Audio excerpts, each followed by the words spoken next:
Asthma के बारे में कि अस्थमा क्या होता है को, तो a condition in which a person's airways become inflamed, मतलब कि ये एक ऐसी अवस्था होती है जिसमें किसी व्यक्ति की एयरवेज जो होता है वो क्या हो जाता है, इन्फ्लामेटेड हो जाता है, ठीक है, इन्फ्लाम्ड हो जाता है, जैसे कि narrow soil and produce extra mucus, वो एक्स्ट्रा म्यूकस प्रोड्यूस करता है। म्यूकस का मतलब क्या हो गया, तो बलगम, ठीक है, वो जो एयरवेज होता है वो क्या करता है, एक्स्ट्रा म्यूकस प्रोड्यूस करता है, उसकी वजह से हमें क्या होता है, तो which makes it difficult to breathe, हमें सांस लेने में प्रॉब्लम होती है, उसे ही हम लोग अस्थमा कहते हैं। एग्जाम्पल से समझ लेते हैं कि नॉर्मल बंदे की जो होती है वो लंग्स कैसी होती है, उसके साथ साथ अस्थमैटिक पेशेंट की लंग्स कैसी होती है। देख सकते हो कि नॉर्मल लंग्स कुछ इस प्रकार से होती है, ठीक है, और अस्थमैटिक लंग्स जो होती है वो कुछ इस प्रकार से होती है। लंग की यहाँ पे जो एयर वे है वो एकदम ही क्लियर है, ठीक है, यहाँ पर जो सांस लेने की क्रिया है या कह सकते हो कि आदान प्रदान होता है सांस लेने की हवा की, पेशेंट होते हैं जिन्हें दमा हो रखा होता है उनका एयर वे आप देख सकते हो कि कितना यहाँ पे छोटा है। क्यों छोटा है, तो इसमें क्या हो गया, इन्फ्लामेशन हो गया है, सूजन आ गया, उसके साथ साथ यहाँ पे म्यूकस बढ़ गया है, ठीक है, म्यूकस की वजह से भी यहाँ पे एयरवे जो है वो हमारा क्या हो गया, छोटा हो गया, जिसकी वजह से हमें सांस लेने में प्रॉब्लम होती है। अस्थमा लुक लाइक, ठीक है, अस्थमा एक्चुअल में दिखता है एयरवेज इन पीपुल विदाउट अस्थमा, मतलब कि बिना अस्थमा वाले लोगों का एयरवेज कैसा होता है, तो ऐसा होता है। और देखो Airways in people without with asthma, ठीक है, जिन्हें अस्थमा हो रखा है उनका एयरवेज कैसा होता है, तो ऐसा होता है। दोनों में डिफरेंस भी है, नॉर्मल लाइनिंग हो गया, यहाँ जिससे अस्थमा नहीं हो रखा है उसका एयरवेज में कैसा होगा, तो normal lining, normal amount of mucus, mucus की भी नॉर्मल अमाउंट होती है, ठीक है, मसल रिलैक्स्ड होता है। बट जिससे अस्थमा हो गया है उसे क्या होगा, सॉइलेड लाइनिंग, मतलब कि सूजन सा लाइनिंग होना। उसके बाद एक्सेस अमाउंट ऑफ म्यूकस, ज़्यादा अमाउंट में म्यूकस रिलीज होना, मतलब कि वल्गम रिलीज होना।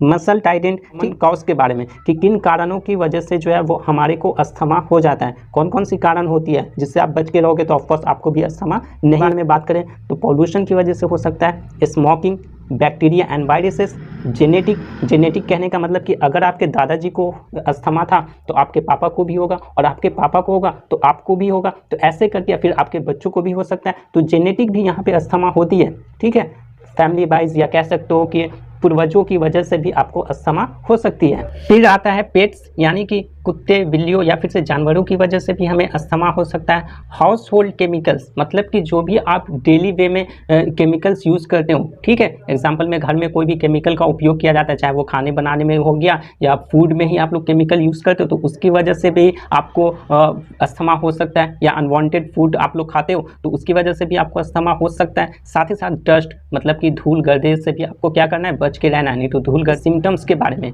कि क्या क्या सिम्टम्स हमें देखने के लिए मिल सकते हैं, लक्षण क्या क्या होते हैं अस्थमा होने के बाद, तो यहाँ पे हो गया सबसे पहला विजिंग। विजिंग कहने का मतलब कि सीने में घरघराहट होना या गले में घरघराहट होना, कफ, उसके बाद शॉर्टनेस ऑफ ब्रीथ, सांसें फूलना, सांसें रुकना, थमना, ठीक है। टैकीकार्डिया, टैकीकार्डिया का मतलब क्या होता है, हार्ट बीट का बढ़ जाना, ठीक है। एक नॉर्मल बंदे का हार्ट बीट कितना होता है, तो 60 से लेके 100 होता है। वहीं पे अगर आपका 100 पर मिनट, मतलब 1 मिनट में 100 बार, ठीक है, और 100 बार से ज़्यादा अगर आपका दिल धड़क रहा है, बीट कर रहा है, तो उसे हम टैकीकार्डिया कहते हैं। सांस लेने में प्रॉब्लम होना, pale and wet skin, skin का पीला पड़ जाना, ठीक है, और पानी पानी सा होना, उसके बाद डिस्पेनिया, डिस्पेनिया होना, उसके बाद चेस्ट टाइटनेस, मतलब कि सीने में मरोड़ होना, ठीक है, सीने में मरोड़ होना या दर्द होना, तो ये भी एक्यूट अस्थमा अटैक आया है तो उसे हम लोग कैसे ठीक करते हैं या किन दवाइयों का उपयोग किया जाता है, तो इसमें पेशेंट को जो है तुरंत रिलीफ कराना होता है। रिलीफ कहने का मतलब कि आराम कराना होता है, ठीक है। यहाँ short acting beta 2 agonist medicine का उपयोग किया जाता है, तो वो कौन कौन सी मेडिसिन होगी, तो जैसे कि सल्ब्यूटामोल हो गया, उसके साथ साथ रिसेमिक मिक्सचर जो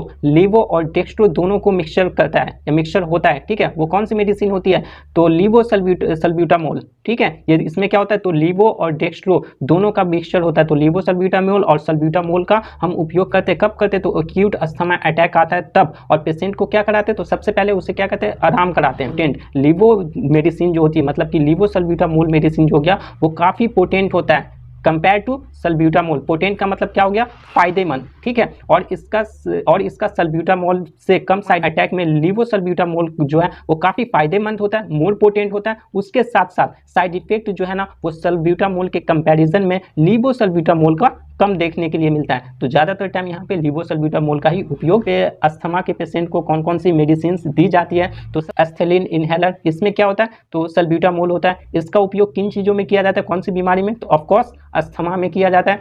सीओपीडी कहने का मतलब कि chronic obstructive pulmonary, children 4 year old बच्चों को नहीं देना है, ठीक है। अगर 4 साल से कम के बच्चे हैं तो दोस्तों इनका मतलब कि इनहेलर नहीं, इनहेलर। और इसमें क्या होता है, तो लीवोसल्ब्यूटामोल होता है। उसके साथ साथ इसका उपयोग अस्थमा या COPD chronic obstructive pulmonary disease में किया, इसकी नली को रिलैक्स करता है या डायलेट कर देती है, ठीक है, जिससे हम जो है वो आसानी से सांस ले सकते हैं, हवा का आदान प्रदान कर सकते। कोर्ट इनहेलर है, ठीक है। इसमें क्या होता है, तो ब्यूडोसोनाइड होता है और इसका उपयोग अस्थमा और सीओपीडी में किया जाता है, क्रोनिक ऑब्स्ट्रक्टिव पल्मोनरी डिजीज में।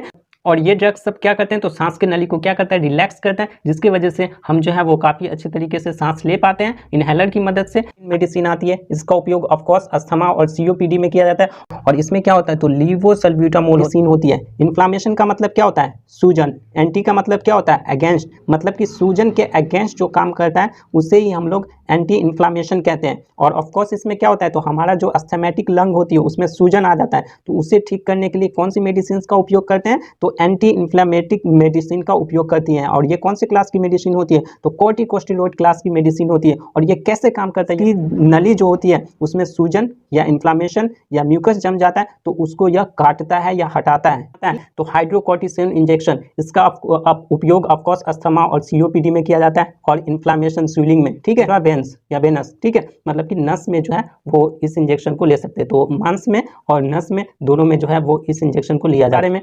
तो प्रीडेनिसोलोन टैबलेट हो गया, इसका उपयोग अस्थमा, सीओपीडी और इन्फ्लामेशन में किया जाता है। तो इसका डोज जो है वो 5 से लेकर 60 mg इन अ डे लिया जाता है। और इसका ड्यूरेशन कितने आवर तक रहता है, तो 12 से लेकर 36 आवर तक, 36 घंटों तक इसका ड्यूरेशन रहता है। डेक्सामेथासोन टैबलेट आती है, इसका उपयोग अस्थमा, सीओपीडी, इन्फ्लामेशन इन सभी में किया जाता है। ये मार्केट में जो है वो डेक्सोनल 0.5 mg के नाम से आता है। और इसका डोज कितना लिया जाता है, तो 0.3 से लेकर 0.6 mg day in a KG लिया जाता है, ठीक है, मतलब केजी के अकॉर्डिंग 0.3 से लेकर 0.6 के बीच का कोई नंबर ले लेना। उसके बाद जितने भी केजी है पेशेंट उसको जो है ना मल्टीप्लाई कर देना, जो रिजल्ट आएगा उतने mg आपको जो है वो पेशेंट को दिन में एक बार देना है, ठीक है। और इसका ड्यूरेशन कितने आवर तक होता है, कितने आवर तक ये एक्शन शो करता है, अपना असर दिखाता है, तो 36 से लेकर 72 आवर तक जो है वो अपना मतलब कि एक्शन शो करता है, असर दिखाता है।